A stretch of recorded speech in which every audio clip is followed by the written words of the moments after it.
evento importante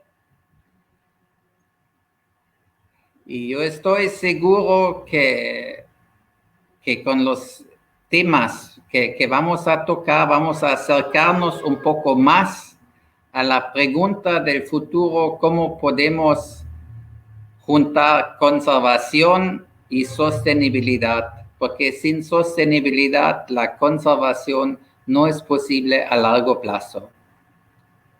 Gracias. Gracias, Vini. En ese sentido, ahorita quiero dar las palabras al expositor, el próximo expositor.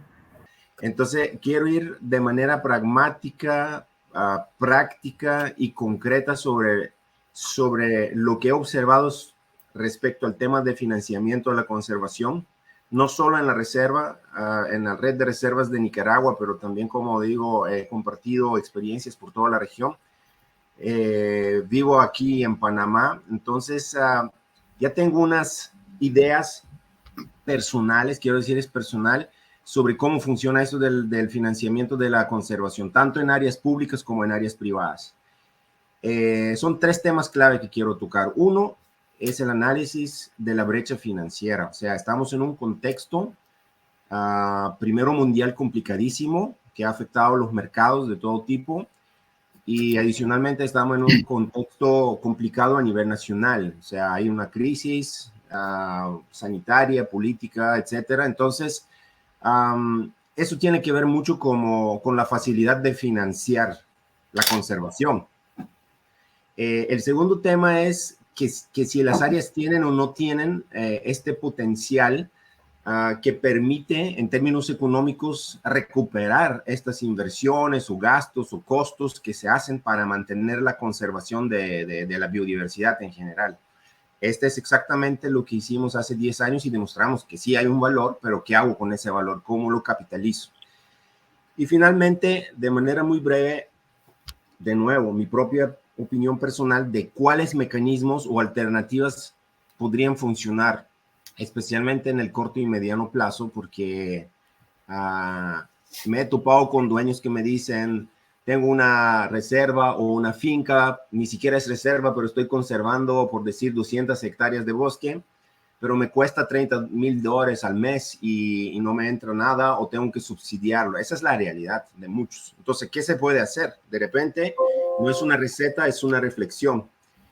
Miren, lo primero que he observado es que casi ninguna área, no quiero hablar aquí en nombre de nadie, y a lo mejor me equivoco, pero no hay una claridad de lo que necesitamos mínima u óptimamente para que funcione o para que se mantenga, sea una finca, una reserva que es parte de una finca y un área productiva y un área no productiva de conservación. Hay que ver el contexto, pero es importante saber cuánto me cuesta tanto tener una idea mínima, un escenario básico, como tener una idea ya máxima u óptima, donde aparte de solo tener mínima vigilancia y la presencia en la reserva, desarrollar estudios, hacer monitoreos, hacer un trabajo con las comunidades, expandir, derramar el conocimiento también a las comunidades alrededor, o sea, digamos, multiplicar lo que estoy haciendo en una reserva.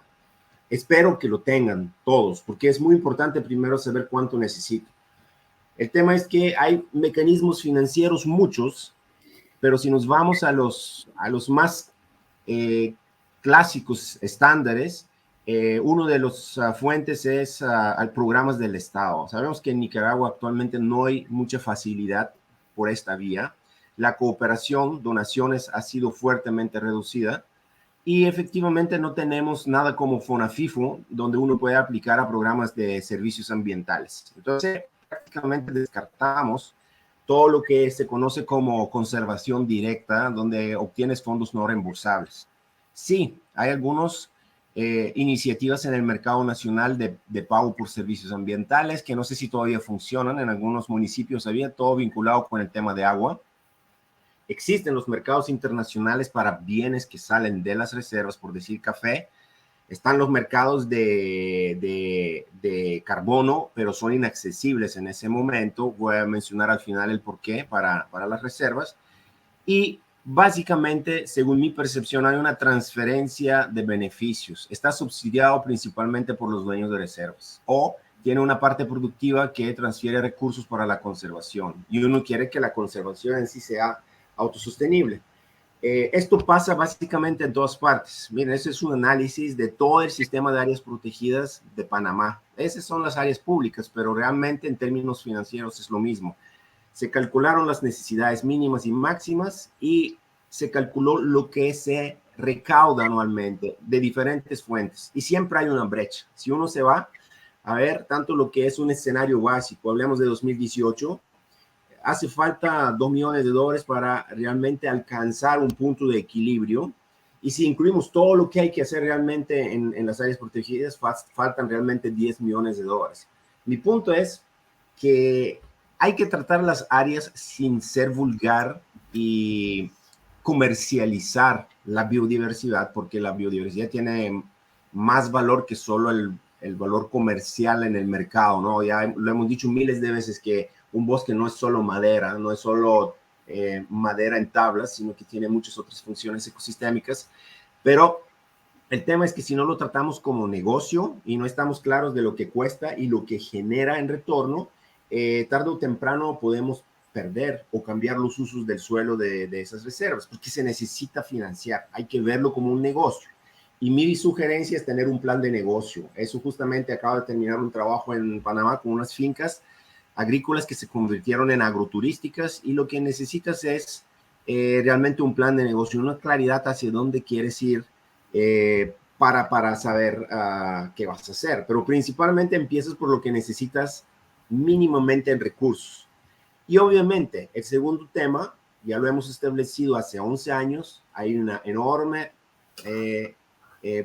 oferta hídrica, hay potencial de fijación de carbono, hay potencial turístico, sabemos que se derraman beneficios de las reservas hacia fuera, hacia las comunidades, hacia los corredores biológicos. Hay un desarrollo comunitario existente, nadie puede negar esto, son parte de la conectividad de los corredores.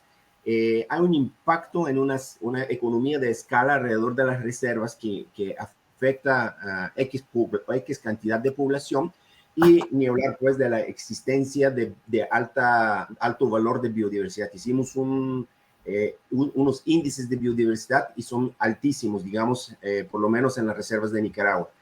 Entonces, aquí el tema es que esto sí tiene un valor económico. En esa ocasión, nosotros hicimos un análisis y nos dimos que algunos bienes y servicios ambientales o potencialidades tienen expresión de mercado inmediatamente, o sea, unos tienen unos valores de uso, por ejemplo, hay producción agrícola, se puede realizar investigaciones, recreación, hay conservación de suelo, automáticamente uno puede buscar una que otra forma de comercializarlo. Y después hay miles, bueno, cientos de otros bienes y servicios ambientales igualmente importantes, pero que no son de uso directo y no tienen un mercado. Entonces la idea es ver, bueno, ¿qué podemos comercializar sin profanizar, obviamente, para generar recursos para la conservación? Porque uno de los temas claves es que no hay conservación si no hay dinero. Y no solo eso, en cualquier cosa, ¿no? Tienes una casa, si no le das mantenimiento, se te cae. O la pierdes con el banco o lo que sea. Entonces, hay que generar recursos, aunque mantengas el espíritu de conservación. Y muchas de las reservas son parte de fincas o tienen aledaño áreas productivas. Entonces, de repente se podría combinar. No estoy diciendo convertir las reservas en áreas productivas, pero hay que ver de dónde se puede sacar a corto plazo dinero para mantener, al menos en el estado que están, si no hablamos de incrementar, por lo menos en el que están. Miren, esos son resultados de hace 10 años. En toda el área boscosa de las 56 áreas con las que trabajamos la vez pasada, demuestra que hay 239 millones de metros cúbicos de agua y 39,000 toneladas de carbono equivalente. Y hicimos, de hecho, un análisis que si incrementa en 10% el área boscosa, o sea, bajo el manejo incrementa el área forestal, incrementa también, hay una elasticidad, hay una relación directa, incrementa en las áreas de conservación, incrementa en aporte en agua, incrementa en aporte de carbono. Y eso tenía valores en su momento. Esos precios son de repente relativamente realistas todavía. Podías sacar $400,000 por el tema del carbono y hasta $2 millones en el tema del agua. El problema es que ¿quién te lo paga? ¿Quién te lo paga, no?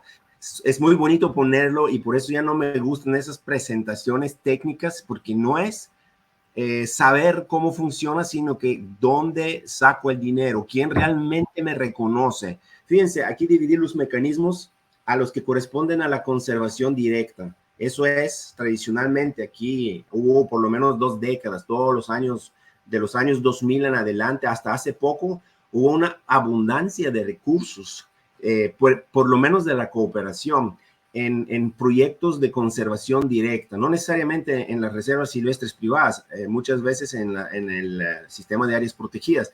Y la modalidad era, se formulaban unos proyectos elefantes, gran parte del dinero se iba en overheads, en costos de administrativos, sea con las agencias ejecutoras o con Ministerio de Ambiente, etcétera, pero al menos una parte del dinero llegaba en obras directas. A veces no se evaluaba el impacto de esas obras, pero sí había un retorno, pues había un retorno porque se mantenía la biodiversidad de alguna manera y había un retorno social, digamos. Pero esta forma ni es eficiente ni es sostenible a largo plazo, porque como hemos visto, programas del Estado, donaciones y fondos que operan a nivel nacional con fondos no reembolsables no hay. Por eso le puse esa X. No es que esté malo, pero realmente no lo puedes observar más en los últimos años y menos en el contexto actual. Entonces, ¿qué queda hacer? Bueno, ligadas a las actividades económicas existentes, la actividad de conservación, reconociendo que uno puede, al lado de las áreas de conservación, desarrollar una actividad económica que tenga que ver con mínimos impactos sobre la conservación y que reconozca el beneficio por la conservación. Por ejemplo, si tengo café, pero bajo sombra, ya está obteniendo un servicio ambiental ahí de control de plagas y todo eso. Aparte que puedo hacer un tour para ver cómo se hace el café, un agrotour. Aparte que el café lo puedo vender, exportar. Aparte que puedo hacer un tour de degustación. O sea, combinar esas dos actividades. Eso es lo que he visto que a nivel individual, algunas reservas, fincas, no declaradas como reservas, pero con orientación de conservación, lo han estado haciendo. Y de estas reservas, de hecho, tienen acceso a mercados internacionales de commodities, como hablamos de café, cacao, etcétera, ¿no? Entonces, si la parte productiva puede darle algún colchón, algunos recursos, una transferencia hacia la conservación, es una de las formas inmediatas que yo personalmente considero que puede funcionar. Aquí un resumen rápido. Bueno, hay paquetes turísticos en el mercado nacional e internacional vinculados con fincas. Bueno, está Montebello, está La Sombra, está la reserva La Congo, que es de Freddy justamente, que está en una ruta donde yo pensaba llevar turistas que querían ir al lago a hacer kitesurf, por ejemplo. Entonces sí, el turismo es inherente a la conservación en nuestra región, el eco y ahora me parece más el agroturismo, porque el eco es porque alguien quiere ir a ver específicamente la biodiversidad, pero el agroturismo combina biodiversidad y agricultura sostenible y eso te puede dar de repente mayor resiliencia en épocas como esta, que hay muy poco movimiento de turistas. Ahora, si alguien habla de oferta hídrica, bueno, ¿quién te pagará en Nicaragua, por ejemplo, por el tema del agua? No te pagan las comunidades aledañas. Será ANA, será ENACAL, municipalidades. Vuelvo a decir, hay 3, 4 casos de pago por servicios en el pasado municipales vinculados con el agua, pero eso no es suficiente. El carbono, claro, uno calcula y son millones de dólares, pero ¿quién lo paga? La verdad es que les voy a decir, ahora estoy metido con el tema de carbono, tengo contacto con Gold Standard y la gente que trabaja para preparar la documentación para certificar con Gold Standard, que es una empresa alemana, se llama UNIC. y necesitan volúmenes de hectáreas y no necesitan bosque maduro, sino que bosque en crecimiento. Entonces, no es fácil certificar porque con 50 hectáreas, con 100 hectáreas no certificas. Simplemente los costos de certificación son demasiado altos para hacerlo a nivel individual. Ahí hay que trabajar a nivel de conjunto si acaso se quiere entrar, se quiere ir por esta ruta. Entonces, sí, las actividades productivas son una alternativa, sin obviamente convertir las áreas de conservación en áreas de producción. Y todo el tema de los servicios de biodiversidad, sabemos que no hay un reconocimiento en el mercado de esos valores. Entonces, para cerrar, veo dos alternativas que están funcionando. No los estoy recomendando, lo estoy observando y se lo estoy transmitiendo. Uno de los casos es justamente ese, que en la mayoría de reservas hay una infraestructura, hay una estructura productiva y montar experiencia, no solo eco, sino que agroturística podría generar una actividad complementaria. Se lo digo directamente, hace como 2 o 3 semanas estuve en la reserva La Sombra, dicen, me di cuenta que ha salido de la red, pero bueno, sigue siendo una reserva de todas maneras, y no importa si es reserva o no es reserva, es un área que combina parte productiva y parte eco y agroturística. ¿Por qué digo eso? Porque uno puede ir y efectivamente hacer algo como avistamiento de aves y decimos, pues eso es ecoturismo, o ir al mariposario, pero también puede ir en los cultivos de café cuando es la temporada y hacer la experiencia de ver cómo se hace, cómo se cultiva el café, puede degustar el café, puedes comprar café. Y a la vez, esta gente exporta café o vende café local o internacionalmente. Entonces, tienes una combinación interesante porque coincide producción con conservación. Y de hecho, la parte productiva es interesante para el turista. De hecho, tienen un cuartito donde te hacen un tour y te enseñan cómo hacer el chocolate artesanal. Súper interesante. O cómo crecen desde el momento ¿cómo se llama? De las larvas y de los capullos de las mariposas hasta llegar mariposas. Entonces, hay una combinación y esos son diferentes servicios y servicios ambientales que han dado origen a diferentes servicios y una parte es productiva, otra parte es de conservación per se, porque el mariposario, el ranario, sueltan de regreso cada cierto tiempo individuos. Entonces, es una actividad que te da por temporada ingresos. O sea, son varias actividades, es una diversificación y te da un poco aquí, un poco allá, pero durante todo el año tienes un flujo. Si a mí me preguntan si yo tuviera una reserva, apostaría por algo así, en ese momento, mundial y muy particular regional y muy particular nacional. Esa es una opinión totalmente personal, pero he visto que funciona aquí, funciona en Batipa, que es una reserva en Panamá, o sea, donde he ido a fincas, ahora estuve en unas fincas agroturísticas, esta combinación es la fórmula. Y definitivamente en Panamá ya existe, por ejemplo, el sector bancario. Hay bancos ya comerciales que te dan recursos, o sea, préstamos para actividades agrícolas o agroturísticas vinculados o en relación con los cambios climáticos o agricultura sostenible. O sea que también si tu sector financiero, bancario, te empieza a dar préstamos blandos, ya es un apoyo enorme. Aquí en Nicaragua no puedo decir lo mismo. Sí, con el BCE capacitamos a la gente de la FICE hace como 7, 8 años para empezar a dar esos préstamos, porque no tenían los formularios. Ellos decían, yo tengo el formulario para una finca cafetalera, para una finca de arroz, para una finca de maíz, pero no tengo el formulario para algo que no es lo tradicional. Entonces se le hizo una capacitación. Si la FICE o no, o otra institución financiera ahora tiene esto, no estoy seguro, pero uno tiene que revisar, porque a veces están ahí, están dormidos, tanto fondos como, pero no hay acceso por el propio desconocimiento.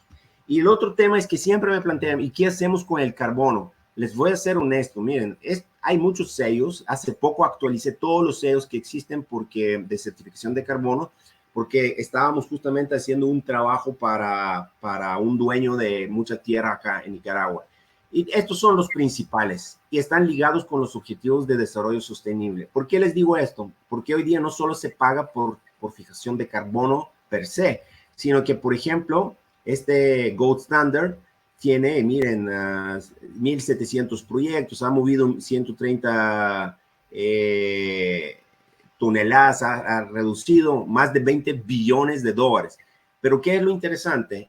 A eso quiero quedar. Que así como te dan, ese es, por ejemplo, para proyectos de reforestación, aquí si se dan cuenta, toca 3 de los objetivos. Toca el tema de reforestación o el tema de cambio climático, el tema social, el objetivo social y el objetivo de generación de empleo, comunitario, el objetivo de generación de empleo. O sea que si tú haces un proyecto de manejo forestal, en ese caso, te pagan también porque apoyas a las comunidades y te pagan también porque aportas a la reducción de los efectos invernaderos, o sea, todo el tema climático. Puede ser que te toque también el desarrollo comunitario y te van agregando valores a tu tonelada. O sea, tu tonelada equivalente o tu tonelada de carbono no es solamente el carbono en sí, sino que el impacto que genera sobre la comunidad local, sobre la biodiversidad local, sobre el tema de adaptación al cambio climático en general. Así que no recibes un monto único, sino que puedes recibir hasta, no sé, $250 por tonelada. Igual, miren, este es el otro sello Verra. Y ellos tienen, aquí les digo, diferentes tipos de subsellos. De hecho, la empresa esta alemana con la que estoy colaborando ayuda a desarrollar nuevos subsellos. Uno es exclusivamente para el carbono, pero otro es para el clima, comunidades y biodiversidad. Otro es enfocado en manejo o recuperación de suelo. Mi punto es que hay diferentes tipos de subsellos dentro de cada una de las certificadoras. Y hay una serie de trámites que hay que hacer, son unos formularios, son accesibles, pero vuelvo a insistir, tienen que trabajar en este caso como conjunto. Entonces, en conclusión, ¿las reservas tienen valor? Sí, pero ¿tienen plan de negocio? En ese momento diría que no. Lo último que hicimos en 2011 era como una especie de plan de negocio, pero no alcanzó esto. O sea, era la idea saber qué es lo que tengo y cómo lo puedo ofrecer a los diferentes tipos de mercados. Pero creo que sin mucho esfuerzo uno puede actualizar y hacer su plan de negocio reserva por reserva. ¿Por qué? Porque la mayoría, no quiero pecar, pero de fincas no son, o no fincas, reservas, no son autosostenibles. Hay una transferencia o un subsidio por parte del dueño para financiar la conservación. Entonces, ¿qué es lo idóneo? Ir diversificando la producción y combinarla con conservación. Eso es lo que ha funcionado, porque los instrumentos financieros en Nicaragua realmente son limitados en su funcionamiento, son limitados en su existencia. Entonces, sí, tengo que acceder a mercados, sean nacionales e internacionales, con cosas que produzco. Sí, efectivamente, los que tienen café, cacao y otras cosas que coexisten con el área de conservación han estado funcionando. ¿Puedo alcanzar el mercado de carbono? Sí se puede, pero que hay una particularidad que voy a mencionar al final. Y sí, la mayoría ha intentado al menos desarrollar un producto o subproductos turísticos dentro de las reservas. Ahora, ¿qué es mi punto? Que a corto plazo el tema de la diversificación es clave. Es tan clave que aunque pase un prolongado lockdown a nivel planetario y no puedes comercializar, pero siempre la comida se va a vender. Siempre la comida es un negocio. Lo digo porque justamente entrando la pandemia estaba en una consultoría con Banco Mundial para potenciar la agricultura rural de Panamá. Ustedes saben que Panamá se ha tirado fuertemente en los servicios y ha abandonado la agricultura en gran medida y la ganadería, y se quería repotenciar. Y en el momento de la pandemia se reactivó enormemente la actividad agrícola, se triplicó, cuatriplicó. Realmente muchos agricultores, fue una bendición la pandemia. No por el lado cruel financiero, sino que realmente la demanda de comida incrementó porque mucha gente quedó encerrada en casa, empezó a surgir demanda de comida sana porque la gente quería levantar su sistema inmunológico, etcétera, etcétera. Así que hay un mercado, hay fluctuación en el mercado, producir comida no es un error en general, más en el contexto mundial en que vivimos. Y se puede hacer principalmente a nivel individual, o sea, no necesitas que las demás reservas lo hagan para que tú puedas empezar a hacerlo.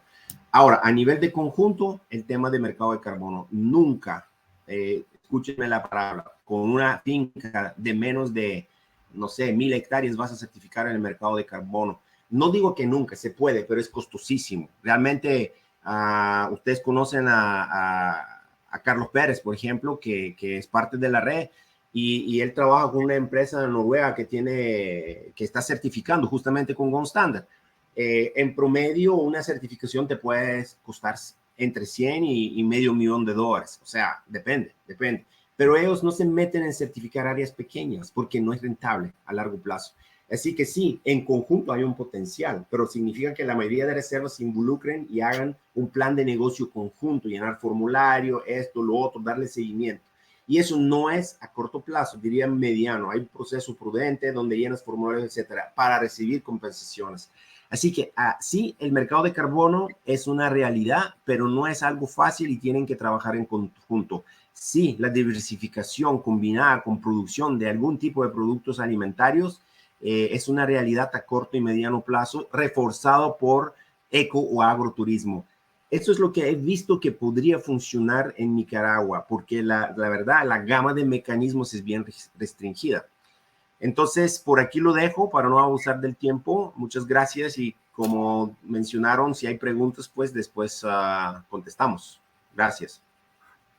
Gracias, Raro.